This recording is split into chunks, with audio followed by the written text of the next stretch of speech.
தம்பி ராமையா வந்து கிட்டத்தட்ட கதறாருன்னு வச்சுக்கலாம்னு அங்கே விஜயை சொல்லலை விஜய் குறித்து ஒரு நூல், அதை வந்து இப்போ இருக்கிற இந்த டிவிக்கு அரசியல் குறித்து ஒரு நூல் கூட வந்து அதில் இருக்காது அப்படின்னு அவர் என்னதான் சொன்னாலும் கூட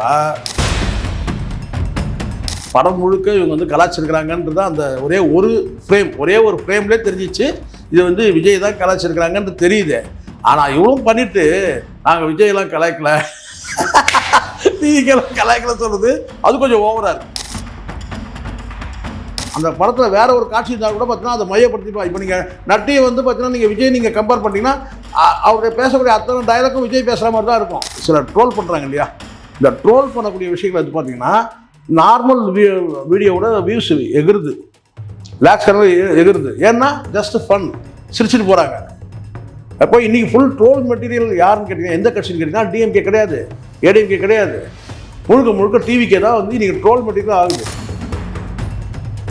அது கடைசியாக கிளைமேக்ஸ் முடிக்கும் போது இப்படி வச்சுருங்க. என்னன்னு கேட்டிங்கன்னா வந்து இவரை படுக்க வச்சுருப்பாங்க, அங்கே மனைவி பிள்ளைகள்லாம் வந்து பார்த்தீங்கன்னா ரோட்டே நிற்பாங்க. வந்து பார்த்தீங்கன்னா வந்து பல பேர் வந்து பார்த்தீங்கன்னா மிஷின் கன் வச்சு உள்ளே விடக்கூடாது. ஏன்னா இவங்கெல்லாம் குடும்பத்தோடு உள்ளே போய் அந்த பாம்பு வச்சு அந்த பாடியை கூட கிடைக்காத பண்ணிடலாம். இந்த மக்கள் வந்து இந்த பாடியை வந்து பார்த்து மக்கள் மாலை பண்ண மரியாதை செய்யணும். அதனால் அந்த குடும்பத்தில் இருக்க யாரும் அவங்க அப்பாவில் வந்து கெஞ்சி அழுதா கூட பார்த்தீங்கன்னா யாரும் உள்ள விடாமல் ராணுவம் விரட்டி அடிக்கும் அவங்கள. அரசியல் பேரவை நேயர்களுக்கு அன்பான வணக்கங்கள். 2026 தேர்தல் களம் ரொம்ப சூடு பிடிச்சிருக்கு. அதே மாதிரி பார்த்தீங்கன்னா திரையுலக சைடும் சரி, எப்பவுமே இந்த தேர்தல் காலம் வரும்போது ஏதாச்சும் ஒரு அரசியல் படங்கள் இல்லை அரசியல் சம்மந்தப்பட்ட விஷயங்கள்ல திரைப்படமாக வெளியாகும், இல்லை பழைய திரைப்படங்களை ரிலீஸ் பண்ணுவாங்க அரசியல் சம்மந்தப்பட்ட திரைப்படங்களை. அந்த வகையில் பார்க்கும்போது திடீர்னு பார்த்தீங்கன்னா ஒரு நடிகர் சம்பந்தமாகவே ஒரு படத்துடைய ட்ரெய்லர் ஃபுல்லாகவே பார்த்தீங்கன்னா ஒரு நடிகர் இப்போ சமீபத்தில் கட்சி ஆரம்பிக்கிறாரு, அந்த ஆரம்பித்த கட்சியை பற்றியும் அவரை பற்றியுமே வந்து ஃபுல்லாக ஒரு படத்தோட ட்ரெய்லர்லேயே வருது. அந்த திரைப்படம் தான் TN 2026. அந்த திரைப்படத்தில் வந்து முழுக்க விஜயை சித்தரிச்சு எடுத்த மாதிரி வந்து எல்லாருமே வந்து பேசிக்கிட்டு இருக்காங்க. இது மட்டும் இல்லாமல் அமைதிப்படை, சத்யராஜ் அவர்கள் நடித்த அமைதிப்படை திரைப்படத்தை இப்போ ரிலீஸ் பண்ண போகிறாங்க தேர்தலுக்கு முன்னாடி அப்படின்ற மாதிரிலாம் செய்திகள் வந்துகிட்டு இருக்கு. இந்த படம் வெளியாக என்ன காரணம், உண்மையிலேயே விஜய் அவர்களை சித்தரிச்சு தான் அந்த படத்தை எடுத்தாங்களா அப்படின்ற மாதிரி பல கோணங்கள் இருக்கு. இது சம்பந்தமாக நம்ம நேயர்களுக்காக சிறப்பு விருந்தினராக நமக்கு பதிலளிக்க வந்திருக்காரு திரு சேகுவரா ஜெய்சங்கர் அவர்கள். அவரோட கேட்பது நிறைய கேள்விகள் இருக்கு, வாங்க கேட்டு தெரிஞ்சுப்போம். சார் வணக்கம். வணக்கம் சார். வணக்கம். நீங்க பார்த்திருப்பீங்க நினைக்கிறேன் அந்த படத்துடைய டீசர் TN 2026. நடராஜ் அவர் வந்து நல்ல நடிப்பாளி, அவர் தெரியும் உங்களுக்கு, நல்ல எந்த கேரக்டர் முதல்ல சூப்பரா பண்ணக்கூடிய நபர் தான். அவர் பாத்தீங்கன்னா விஜய் பார்த்தா அவர் பார்க்க தேவையில்லை, அந்த மாதிரி இருக்காரு அந்த ட்ரெய்லர்ல பார்க்கும்போது. நீங்க கவனிச்சீங்களா? நீங்க ஈவெண்ட் ஃபுல்லாவே பார்த்தேன். தம்பி ராமையா வந்து கிட்டத்தட்ட கதறாருன்னு வச்சுக்கலாம்னு அங்கே விஜயை சொல்லலை விஜய் குறித்து ஒரு நூல், அதை வந்து இப்போ இருக்கிற இந்த டிவிக்கு அரசியல் குறித்து ஒரு நூல் கூட வந்து அதில் இருக்காது அப்படின்னு அவர் என்னதான் சொன்னாலும் கூட என்ன சொல்றாங்கன்னா வந்து அது ஒரு வெற்றுக்கூச்சலாக தான் இருக்கு தம்பி ராமையா. இன்னும் மெயின் என்னன்னா அந்த ட்ரெய்லர்ல வந்து ஒரு நடிகை கூப்பிட்டு ஒரு பீச் ஓரத்தில் நடந்து போறாரு. அதை வந்து இது இந்த நடிகை அந்த நடிகைன்னு பேச ஆரம்பிச்சிட்டாங்க. இங்க பாருங்க, நல்லா பாருங்க, இந்த படம் எடுக்கப்பட்ட இப்போ இது ஒரு நாள்ல அப்படியே ஷூட் பண்ணி வந்த படம் கிடையாது. இதெல்லாம் கிட்டத்தட்ட ஒரு 6 மாசத்துக்கு முன்னாடி கண்டிப்பா எடுத்திருப்பாங்க. சரிங்களா? படம் எடுத்த பிறகு விஜயோட அரசியல் நடவடிக்கை வந்து பார்த்தீங்கன்னா ஒருவேளை இருக்குது, அது மேட்ச் ஆச்சுன்னா என்ன செய்ய முடியும்? படத்தை முன்னாடி எடுத்துட்டு இருப்பாங்க. ஆனால் அவங்க படத்தை எடுத்த பிறகு பார்த்தீங்கன்னா விஜயோட நடவடிக்கை வந்து மேட்ச் ஆகிற மாதிரி கூட இருக்கலாம்ல. நடக்கும்போது கூட அதை கணிச்சு கூட அப்பப்போ எடுத்துருக்கலாம் சார். அதை யோசிப்பேன் சார். காக்கா உட்கார பனைமரம் விழுந்துதா, இல்லை பனைமரம் விழும்போது போய் காக்கா போய் நின்றுதா? நீங்க இப்படி வச்சு பாருங்க சார், இவர் நடக்க அப்போ கூட சீன் எடுத்துருக்கலாம்ல. அப்படியே இருக்கலாம் சார். சார் அப்படி இருக்கலாம். ஆனால் நீங்க நல்லா யோசிச்சு பாருங்க, இதெல்லாம் இந்த சமீபத்தில் இப்போ நடந்த விஷயம் சார். இந்த த்ரீஷாவோட வந்து விஜய் இணைச்சி பேசலாம் இப்போ நடந்தது. சரிங்களா? வெகு சமீபத்தில் ஒரு அவ்வளோ ஷார்ட் பீரியட்ல ஒரு படத்தை எடுத்து முடிச்சிட முடியுமா? ஒரு மாசத்துக்குள்ள வந்து 20 நாள் அது கொஞ்சம் கஷ்டம். ஒரு கேள்வியா தான் இருக்கு, ஒரு டவுட்டா இருக்குன்ற. நான் இப்படி நடக்கலன்னு நான் சொல்ல, அதனால தான் நான் சொல்றேன். காக்கா உட்கார பனைமரம் இருந்தா பனைமரம் உட்காரும் போது காக்கா வந்து நின்றுதான்னு தெரியல. எப்படி பார்த்தா கூட கடைசியில் ஒரு டைலாக் வருது சார், ஓம் சக்தி பராசக்தி MS பாஸ்கர் சார். அதுதான் சார். சார் இவ்வளவும் பண்ணிட்டு எனக்கு என்ன தெரியுமா, அதில் நம்ம வந்து ஒரு சில ஒரு கிளிம்ஸ் தான் நம்ம பார்த்தோம். ஆனால் படம் முழுக்க இவங்க வந்து கலாச்சிருக்கிறாங்கன்றது அந்த ஒரே ஒரு ஃப்ரேம்லேயே தெரிஞ்சிச்சு இது வந்து விஜய் தான் கலாச்சிருக்கிறாங்கன்றது தெரியுது. ஆனால் இவ்வளவும் பண்ணிட்டு நாங்கள் விஜயெல்லாம் கலாய்க்கல கலாய்க்கல சொல்றது அது கொஞ்சம் ஓவரா இருக்கு. அப்படி பார்த்தா இவர் சொல்ற டைலாக் தானே சொல்றாங்க. இது எப்படி இவர் சொல்ற டைலாக் தானே சொல்றாங்க, ஓம் சக்தி. அதுதான் சார் நான் சொல்றேன். அப்போ என்ன சொல்றாங்க, இது ஒரு காமன் வேர்டுங்க. இது சொல்ல முடியுமா? நாங்க வந்து காலங்காலமா மருவத்தூர் கோயிலுக்கு போயிட்டு இருக்குது, வேற விஷயம். ஆனா படம் நீங்க வேணா பாருங்க, 10ஆம் தேதி செம்ம காமெடியாக இருக்கும். இது இன்னைக்கு இல்லை சார், ஒரு எம்ஜிஆர் காலத்திலே வந்து பார்த்தீங்கன்னா ஷோ வந்து பேசுவார். எம்ஜிஆர் காலத்தில் ஷோ வந்து சினிமாலையா இல்லை வந்து ட்ராமா கூட சொல்கிறேன். ஷோவோட ட்ராமா நீங்கள் பார்த்துருக்க வாய்ப்பு கிடையாது. நான் பார்த்துருக்கேன், சின்ன வயசில் நான் பார்த்துருக்கேன். சரிங்களா, எங்கள் அப்பாவோட போய் பார்த்துருக்கேன் ஷோவோட ட்ராமா. படங்கள் பார்த்தீங்கன்னா ஷோவோட ட்ராமாவே நான் பார்த்துருக்கேன் எங்கள் அப்பாவோட சேர்ந்து. ஏன்னா ட்ராமா கம்பெனி எங்கள் அப்பானால நான் போய் பார்த்துருக்கேன். அதோட நீட்சி தான் நம்ம வந்து ஒய்ஜிபி நாடகமாக இருக்கட்டும் சரி, இவர் ஒய்ஜி மகேந்திர நாடகம், எஸ்வி சேகத்தில் நாடகம்லாம் நான் வந்து எத்தனை முறை பார்த்தேன்னு எனக்கே தெரியாது, ஞாபகம். அவ்வளோ தொடர்ச்சியாக பார்த்துருக்கேன். அப்போ இவங்கெல்லாம் வந்து அரசியல் வந்து கருத்தை வந்து பார்த்தீங்கன்னா பயங்கரமான ஒரு நெடி இருக்கும், ஆனால் செம காமெடியாக இருக்கும். இது ஷோவுடைய அந்த டைலாக், ஒரே ஒரு டைலாக் தான், இது ஒரே ஒரு டைலாக் தான். இன்னைக்கு டேட்டுக்கு வந்து பார்த்தீங்கன்னா வந்து அந்த ஷோவுடைய அந்த அந்த அரசியல் காமெடியெல்லாம் நீங்கள் எடுத்து பார்த்தீங்கன்னா இன்னைக்கு டேட்டுக்கு மேட்ச் ஆகும். அப்போ நீங்கள் கேட்பீங்களா என்னன்னு கேட்டிங்கன்னா, சார் வரும் சார் வந்து ஷோ வந்து பார்த்தீங்கன்னா வந்து விஜய் எப்படி கலாச்சிருக்கிறாருன்னு சொல்லிட்டு. ஏன்னா அந்த அளவுக்கு ஒரு ஜீனியஸ் இல்ல. அப்படி பார்த்தா கவுண்டமணி காமெடி நிறைய இருக்கு. இப்போ நீங்க பாருங்க, இப்போ ட்ரோல் ஆகிட்டு இருக்குல்ல, அதெல்லாம் வந்து பார்த்தீங்கன்னா விஜய் வச்சு ட்ரோல் பண்றாங்கன்னா அந்த காட்சி அப்படியே பொருத்தமா அமையுது. அவன் கேட்குறது வந்து சார் இவ்வளோ கூட வேணாம் சார், நீங்கள் நல்லா யோசிச்சு பாருங்க. சமீபத்தில் சத்யபாமாவுக்கு இவர் வந்து தொகுதி ஒதுக்குறாங்க, திருப்பூர் தொகுதி ஒதுக்குறாங்க. ஒதுக்கும் போது பார்த்தீங்கன்னா அவர் வந்து ரொம்ப சோகமாக இருப்பார். யார்? செங்கோட்டையன் ரொம்ப சோகமாக இருப்பார். அப்போ அதை ஒருத்தர் போடுறாங்க வந்து நான் கேட்டிங்கன்னா வந்து அண்ணன் வந்து ஊட்டிக்கு தனியாக தான் போகணும் போல இருக்கு அப்படின்னு சொல்லிட்டு. நீங்கள் பாருங்கள், அதே மாதிரி வந்து கவுண்டமணி காமெடி ஒன்று போட்டு என்ன சொல்லிக்கிட்டா வந்து நீங்கள் வந்து அதான் அந்த பெண்ணை மையப்படுத்தி சொல்லும் போது கேட்டால் இந்த கட்சியில் பயங்கரமாக எதிர்க்கிறாங்க, பொதுக்குழுலாம் வந்து எதிர்ப்பு தெரிவிக்கிறாங்க. உனக்கு வேணா போனாய நான் வேணா வச்சுக்கிறேன்னு சொல்லி சொல்றாருல.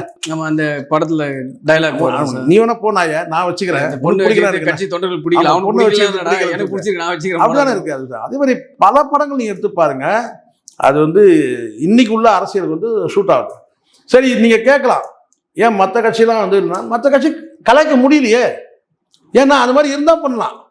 இப்போ வந்து எடப்பாடி அவர்கள் கூட பார்த்தீங்கன்னா நேற்றுக்கு வந்து ஒரு பாரதிய ஜனதா படத்தை வந்து ஒரு சாங் போட்டு பொத்தி வச்ச மல்லிகை மல்லிகை ஒரு பாட்டு இருக்குல்ல மண்வாசனையில், அந்த பாட்டை வந்து போட்டு ட்ரோல் பண்ணுறாங்க. அது வந்து பார்த்தீங்கன்னா ஓரளவுக்கு மேட்ச் ஆகுது, அவ்வளோதான் பண்ண முடியுது. அதை தாண்டி ஒன்றும் பண்ண ஒரு பாட்டை வச்சு அவங்க வந்து தமிழிசை அக்கா வந்து பிரச்சாரம் பண்ணுறாங்க. பக்கத்தில் வந்து எடப்பாடி வந்து பக்கத்தில் இருந்து அதை வந்து அந்த பாட்டை போடுறாங்க, அவ்வளோதான். அதை தாண்டி பண்ணலாம். ஆனால் சம்பவங்கள் இருக்குல்ல, பிரச்சாரத்தில் வந்து ஒரு பாடல் போடுறது ஒரு சாங் போடுறது பிரச்சனை கிடையாது. ஆனால் ஒரு படத்தை வந்து பிரச்சாரத்தில் வந்து ஒரு சம்பவங்களை வந்து பிரச்சாரம் பண்ண பார்த்தா எல்லா சம்பவமும் வந்து மேட்ச் ஆகுது விஜய்க்கு. ஒரு அந்த கட்சியோட ஒரே ஒரு ஃப்ரேம் தான் சார், அந்த கொடியை வச்சுட்டு நிற்கிறத பார்த்தீங்கன்னா இப்போ உங்களுக்கு தெரியும், நான் நேற்று என் மைண்டில் படுறத அப்படியே சொல்லிடுறேன். இந்த துண்டு இருக்குல்ல, இந்த கழுத்தில் போகிற துண்டு இருக்குல்ல, அந்த துண்டை வந்து பார்த்தீங்கன்னா முன்னாடிலாம் வந்து பார்த்தீங்கன்னா அந்த துண்டை வந்து தூக்கி வீசுறதோ அல்லது சோட்டுறதோ அப்படிலாம் இருக்காது. சோட்டுறாங்கல்ல, தலைக்கு மேலே சோட்டுறாங்கல்ல, அந்த மாதிரி சோட்டுறதெல்லாம் வந்து பார்த்தீங்கன்னா கடந்த காலத்தில் கிடையாது சார். இதுதான் சார் ஃபர்ஸ்ட் டைம் நான் பார்க்குறேன். தலைக்கு மேலே வந்து துண்டை சோட்டுறது, துண்டை தூக்கி போடுறது, அந்த துண்டுக்கு அவ்வளோ மரியாதை இருக்குது சார். கழுத்துல தான் போட்டிருப்பாங்க, துண்டு மேலே போடுறது, அந்த துண்டுக்கு ஒரு மரியாதை இருந்துச்சு. அந்த துண்டை தலையிலே கட்ட மாட்டாங்க. இப்போ பார்த்தீங்கன்னா வந்து பார்த்தீங்கன்னா துண்டை சுத்தறான், துண்டை தூக்கி போடுறான், அந்த துண்டை வாங்கி தோலில் போட்டோன்னா அதில் ஒரு சந்தோஷம் இருக்குது. எப்படி ஆயிடுச்சு சார். மாலை உங்களுக்கு தெரியுமா? உங்களுக்கு ராகுல் காந்தி, இதெல்லாம் உங்களுக்கு பழசு நான் சொல்கிறது, 90களுக்கு முன்னாடி ராகுல் காந்தி சென்னைக்கு வந்தார்னா அந்த மாலையை தூக்கி வீசுவாங்க, மாலையை தூக்கி வீசுவாங்க. அந்த மாலையை பிடிச்சி பதில் தூக்கி வீசுவார். அந்த கூட்டத்தில் போய் அந்த மாலை போய் யார் கையில் விழுந்தவன்னு கேட்டால் அவங்களுக்கு ஒரு பெரிய சந்தோஷம். கடைசியில் இதுதான் அவருக்கு ஆப்பாவே முடிஞ்சுது. யாருக்கு? ராஜீவ்காந்தி சார். ராஜீவ்காந்திக்கு அந்த மாலையை போய் அப்படிதான் சிக்கலாச்சு. ஸோ எதுக்காக சொல்கிறேன்னா, சம்பவங்கள் அடிப்படையில் இந்த படம் வந்து எடுத்திருக்காங்க தான் நான் நினைக்கிறேன். என்னதான் தம்பி ராமையா சொன்னால் கூட அது படம் ரிலீஸ் ஆகும்போது தெரியும். ஏன்னா அது வந்து அந்த எண்ணம் வந்துருச்சுனாலே சார், அந்த படத்தில் வேற ஒரு காட்சி இருந்தால் கூட பார்த்தீங்கன்னா அதை மையப்படுத்திப்பா. இப்போ நீங்கள் நட்டியை வந்து பார்த்தீங்கன்னா நீங்கள் விஜய் நீங்கள் கம்பேர் பண்ணிட்டீங்கன்னா அவருடைய பேசக்கூடிய அத்தனை டயலாக்கும் விஜய் பேசுகிற மாதிரி தான் இருக்கும். ஆமாம் சார். இப்போ நான் என்ன கேட்குறேன், இப்போ பயங்கரமாக ஆடி போயிருக்குது டிவிகா வட்டாரத்தில் ஆடி போயிருக்கு. இப்போ வந்து சொல்கிறாங்க சார், ஒரு பொண்ணு வந்து சொல்கிறாங்க என்னன்னு கேட்டினா, எங்கள் தலைவருக்கு நாங்கள் பொண்டாட்டியாக கூட இருப்போம்னு குரல் கொடுக்குறாங்கன்னு வச்சுங்க. அது யாரை சொல்கிற மாதிரி நீங்கள் சொல்லுங்கள்? அவர் தான் சொல்கிற மாதிரி. அவருக்கு புரியுது, ஏன்னா அவங்க கட்சி என்ன சொல்லியிருக்கிறாங்க. இல்ல அவருக்கு தானே சொல்றாங்க, அவருக்கு தானே நான் பொண்டாட்டி அப்படி தான் சொல்றாங்க. புரியுதுங்களா? அவ்வளவுதான். ஸோ ஒரு நிஜ அரசியல்வாதி வந்து பார்த்தீங்கன்னா வந்து ஒருத்தரை வந்து கண்ணுக்கு முன்னாடி கொண்டு வரது சாதாரண விஷயம் கிடையாது. அது ரொம்ப எளிதாக நடக்குதுன்னு சொன்னால் அதுக்கு யார் சார் காரணம்? யார் காரணம்? அவர் தான் பொறுப்பாக முடியும். ஒரு இப்போ எம்ஜிஆர் இருக்கிறார் சார். கடந்த காலத்தில் உங்களுக்கு தெரியும் சார், எம்ஜிஆர்னா என்ன, கலைஞருக்கு அந்த யோசனை வரல. ஆனால் எம்ஜிஆர் போவாரு கேட்டீங்கன்னா வந்து பாட்டியை கட்டி பிடிச்சிப்பாரு. புரியுதா சொல்றேன்? அந்த பாட்டிக்கு கிட்டத்தட்ட ஈக்குவல் வயசு தான் இருக்கும். எம்ஜிஆருக்கு ஈக்குவல் வயசு தான் இருக்கும். எம்ஜிஆர் ஒரு படம் எடுத்தாங்க, நீங்க பாத்திருக்கீங்களா சார்? ஆமா. அதுல வந்து ஐஸ்வர்யா கேரக்டர் என்ன கேரக்டர்? அப்போ அதுதான் அவங்க அதுக்கு ஆளுங்க கட்சியில இருக்கிறாங்க. அந்த படமே வந்து உங்களுக்கு ஃபிளாப் ஆயிடுச்சு அந்த படம். ஆனா உள்ளபடியே பாத்தீங்கன்னா அந்த படத்துல பல கருத்துக்கள் வந்து பாத்தீங்கன்னா அரசியல் முழுக்க முழுக்க இருவர் அரசியல். கலைஞர் ஜெயலலிதா கலைஞர் எம்ஜிஆருடைய அரசியல் தான் அது. சரிங்களா? அதுல எல்லா கேரக்டருமே வந்துடும். அப்ப அதை நீங்க சொல்ல முடியுமா எங்களை தான் மையப்படுத்தி தான் அந்த படம் எடுத்தாங்க? படம் ஃபிளாப் ஆயிடுச்சு. அதுக்கு பல காரணம், ஃபிளாப் ஆகிறதுக்கு பல காரணம் இருக்கு. இன்னைக்கு எடுத்துருந்தா ஓடி இருக்கலாம் ஒரு வேலை. ஆனா அன்னைக்கு வந்து அந்த படம் வந்து போல. அதனால இதெல்லாம் வந்து என்ன மையப்படுத்தி எடுத்துட்டாங்க எங்களை பார்த்தா. நீங்க மையப்படுத்தாத அளவுக்கு நீங்க நடந்துங்க. எத்தனை அரசியல் தலைவர்கள் அப்படி மையப்படுத்தி எடுக்கிறாங்க. ஆனா இன்னைக்கு ஒரு என்டர்டைன்மெண்ட் ஆயிடுச்சு. இப்ப நல்ல கண்ணு ஐயாவுடைய படத்தை வச்சு எடுத்தா ஓடுமா சார் படம்? ஓடாது. அவருடைய வாழ்க்கை சரித்திரத்தை எடுங்க, ஓடாது. நல்ல கண்ணை யாருன்னு பாதி பேர் தெரியாது. அதுதான் நான் சொல்றேன், அதுவும் தெரியாது. அப்போ என்ன கடந்த காலத்துல அவங்க எவ்வளவு போராட்டங்களை சந்திச்சு வந்திருக்காங்க.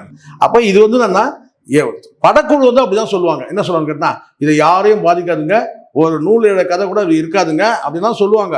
ஆனால் படத்துல வர காட்சிகள் வந்து அப்படிதான் அமையும். அது இன்னைக்கு நேற்று கிடையாது. அரசியல் பேசக்கூடிய அது சோவுடைய இப்போ எலெக்ஷன் டைம் இந்த படம் சேர்த்தனால இந்த படத்தினால வந்து எதுவும் பாதிப்பு வராது அப்படி கிடையாது. இப்போ சில பேர் படம் ரிலீஸ் ஆகுமான ஒரு கேள்வி இல்லை சார். சில பேர் வந்து துணுக்கா கூட போடுறாங்க சார் ஊடகங்கள்ல வந்து டிவிக்கு சம்பவங்களை வந்து ஒரு துணுக்கா போடும்போது அது ஏன் இந்த சில ட்ரோல் பண்றாங்க இல்லையா? அது டிஎன் ட்ரோல்னு ஒரு தம்பி பண்றாருல, சேகவரம் அவர் பண்ணதா எடுத்துருக்கோம். அப்புறம் வந்து இன்னொன்று வந்து கேபி ட்ரோல் ஏதோ ஒன்று இருக்கு. இந்த ட்ரோல் பண்ணக்கூடிய விஷயங்கள் வந்து பார்த்தீங்கன்னா நார்மல் வீடியோவோட வியூஸ் எகிருது, லேக்ஸ் கணக்கில் எகிருது. ஏன்னா ஜஸ்ட் ஃபன், சிரிச்சுட்டு போறாங்க. அப்போ இன்னைக்கு ஃபுல் ட்ரோல் மெட்டீரியல் யாருன்னு கேட்டீங்கன்னா எந்த கட்சின்னு கேட்டீங்கன்னா டிஎம்கே கிடையாது, ஏடிஎம்கே கிடையாது, முழுக்க முழுக்க டிவிக்கே தான் வந்து இன்னைக்கு ட்ரோல் மெட்டீரியல் ஆகுது. இணையம் ஃபுல்லா வந்து படத்தை பார்த்துட்டு எல்லாம் சிரிச்சுட்டு போட்டுன்னு சொல்ல வரீங்க நீங்க. அது வந்து ஒரு வியாபாரம் ஆக்குறாங்க, அவ்வளவுதான். ரொம்ப சிம்பிளா புரிஞ்சு கேட்டீங்க, அவ்வளவுதான். இப்போ என்ன விஜயோட வந்து அரசியல் நடவடிக்கை வந்து ஒரு ஃபன்னா இருக்கு. அப்போ இதை வச்சு வந்து ஒரு படமா எடுத்தா என்ன, ஒரு 10 காட்சிகள் படத்தை வச்சுட்டு எடுத்துருவாங்க, அவ்வளவுதான். அப்ப நீங்க சொல்றது வந்து விஜய் முழுக்க முழுக்க விஜய் அடையாளப்படுத்தி தான் படம் எடுத்திருப்பாங்க சொல்ல வரீங்க. எனக்கு வந்து அப்படிதான் தோணுது. ஏன்னா ஒரு பொதுவாக ஃபுல்லா பார்க்கல. எனக்கு தம்பி ராமையா என்ன பேசுறாரு, நட்டி என்ன பேசுறாருலாம் முக்கியம் கிடையாது. ஆனால் இந்த படம் டிஎன் வந்து 2026 வந்து எனக்கு ஒரே ஒரு ஃப்ரேம் காமிச்சால் கூட வந்து பார்த்தீங்கன்னா இது வந்து டிவிக்கே மையப்படுத்தி தான் எடுத்திருக்கு. வேற யாரையும் நீங்க பண்ண முடியாது சார். நீங்க ஒரே ஒரு வந்து பார்த்தீங்கன்னா ஒரு சம்பவம் வந்து ஒன்று இப்படி எடுத்துங்க. விஜய் வந்து கட்சி தொடங்குறது வந்து பார்த்தீங்கன்னா 2ஆம் தேதி பிப்ரவரி மாதம் 24. அன்றைய தேதியிலிருந்து முக்கியமான சம்பவங்களை மட்டும் பார்த்தீங்கன்னா ஒரு 30 சம்பவங்கள் நான் தரேன். இருங்க ஒரு 30 சம்பவங்கள் நான் உங்களுக்கு தரேன். இந்த 30 சம்பவங்களை பயன்படுத்தி நீங்க வந்து ஒரு கதையை உருவாக்குங்க, ஒரு கதையை உருவாக்கலாம். ஏன்னா எல்லாமே இருக்கு, ஆக்ஷன் இருக்கு, காமெடி இருக்கு, ஃபேமிலி சென்டிமெண்ட் இருக்கு, வந்து எல்லாமே இருக்கு. அப்புறம் வந்து பார்த்தீங்கன்னா வந்து கிரைம் சீன் இருக்கு, பாட்டில் வீஸ் இருக்கு. இப்படி எல்லாத்தையும் கொண்டு வந்து ஒரு கதையா கொண்டு வந்துட்டு நீங்க ஒரு 1 மணி நேரம் படம் எடுங்களேன், 1 hour படம் எடுங்க. நீங்க 1.5 மணி நேரம் கூட எடுக்கலாம். ஒரு படம் நடிகைகள்லாம் வரதுனால வந்து பார்த்தீங்கன்னா நடிகைகளுடைய திருமணம், தனி விமானத்தை போறது, அங்கே வந்து இவரை வீழ்த்துறதுக்கு வந்து பார்த்தீங்கன்னா வந்து பாம்பு போடுற மாதிரி ஒரு காட்சி, அப்படியே நேராக இதெல்லாம் அடிஷனல் நீங்கள் சேர்த்துக்கணும். புரியுதுங்களா சொல்றது? உடனே மத்திய பாதுகாப்பு படை இவருக்கு பாதுகாப்பு கொடுக்கறது, அப்படியே வந்து பார்த்தீங்கன்னா இளநீரில் வந்து விஷம் வச்சு கொடுக்கறதுக்கு கொல்லப்படுற முயற்சி பண்ணுறது, இப்படி ஒரு கதையை நீங்கள் உருவாக்குங்களேன். ஒரு 1.5 மணி நேரம் படம் எடுங்க சார். இந்த படம் ஓடலன்னா பார்த்துக்கலாம். யாராவது ஃபினான்சியர் இருந்தாங்கன்னா, யாராவது இன்வெஸ்டர் யாராவது இருந்தாங்கன்னா 1.5 மணி நேரம், அதிகபட்சம் 1 மாதம் ஷூட்டிங் முடிச்சிடலாம். இல்லை நம்ம இது ஒரு எக்ஸாம்பிள் கூட சொல்லலாம். எல்கேஜி ஒரு படம் ஆர்ஜே பாலாஜி எடுத்தார், நீங்கள் கவனிச்சு. ஆமாம், அந்த 2 வருஷம் நடந்த கதையை அவர் எடுத்தாரு. இவங்களுக்கு தெர்மாக்கோல் விடுறது, கோயம்புத்தூர் ரெசார்ட்டு, ஆமாம், ஆட்சி கழிச்சு இன்னொருத்தர் சிஎம் ஆகுறது, ஒரே சார். இன்னைக்கு நம்ம பேசுறோம்ல சார், நல்லா யோசனை பண்ணுங்க. இந்த காணொலி பார்க்குறவங்க அத்தனை பேரும் வந்து கவனமாக கேளுங்க. நான் ஃபைனலாக நான் இதை சொல்கிறேன். இப்போ விஜயோட இந்த தேர்தலுக்குள்ள முடியட்டும். தேர்தலுக்கு அப்புறம் ஒரு வாழ்க்கை இருக்கு, 2 இருக்கு வாழ்க்கை. ஒன்று, தேர்தல் முடிஞ்சு வந்து விஜய் முதலமைச்சர் ஆகிடுவார். என்ன சொல்றது, அல்லது முதலமைச்சர் ஆகலைன்னா என்ன சொல்லி கேட்டீங்கன்னா வந்து பார்த்தீங்கன்னா வந்து தாடி வளர்த்துட்டு குடிச்சு காணாமல் போயிடுவார். முதலமைச்சர் ஆயிடுவாருன்னு சொல்றீங்க? இல்லை சார், ரெண்டு வாய்ப்பு இருக்குன்னு சொல்கிறேன். ரெண்டு வாய்ப்பு இருக்குது. அது வந்து மக்கள் முடிவு பண்ண, நம்ம சொல்ல முடியாதுல்ல. 2 வாய்ப்பு இருக்கு சார். நான் என்ன சொல்ல வரேன்னு புரிஞ்சுங்க. 2 வாய்ப்புல ஒரு வாய்ப்பு முதலமைச்சர் ஆயிடுவார் சார். இது முதலமைச்சர் ஆகிட்டு அடுத்தது பிரதமர் யாருன்றதை தீர்மானிக்கிற இடத்துல வந்து உட்காந்துருவார். இது அப்படி சிகரெட் அப்படி குடிச்சிக்கிட்டு யார் பிரைம் மினிஸ்டராக வரணுன்றதை முடிவு பண்ணார். இல்லைன்னா நான் சொல்லி கேட்டீங்கன்னா இப்படி சாஞ்சிக்கிட்டு குடிச்சிட்டு லொக்குன்னு எலும்பிக்கின்னு எப்படி அப்படி. அப்போ ஏன்னா நமக்கு அந்த வாயில சொல்லி பழக்கம் இல்லை, அதுக்காக சொல்றேன். என்ன நல்லா இருக்கட்டும், அதுக்காக சொல்றேன்.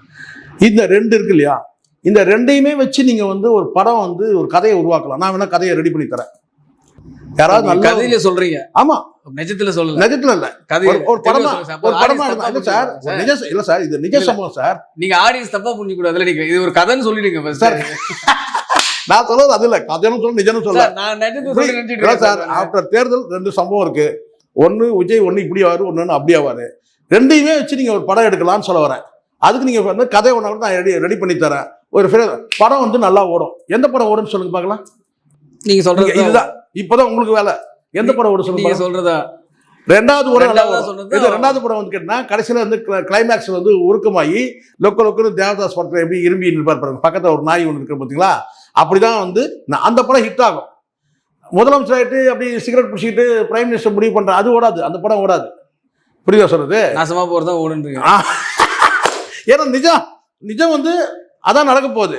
அதனால அந்த படம் வந்து பார்த்தீங்கன்னா நல்லா போகும். புரியுதா சொல்றது?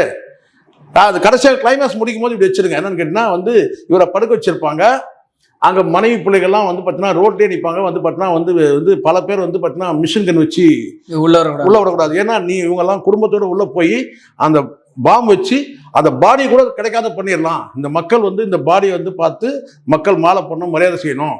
அதனால் அந்த குடும்பத்தில் இருக்க யாரும் அவங்க அப்பால வந்து கெஞ்சி அழுதா கூட பார்த்தீங்கன்னா யாரும் உள்ள விடாம ராணுவம் விரட்டி அடிக்கும் அவங்கள.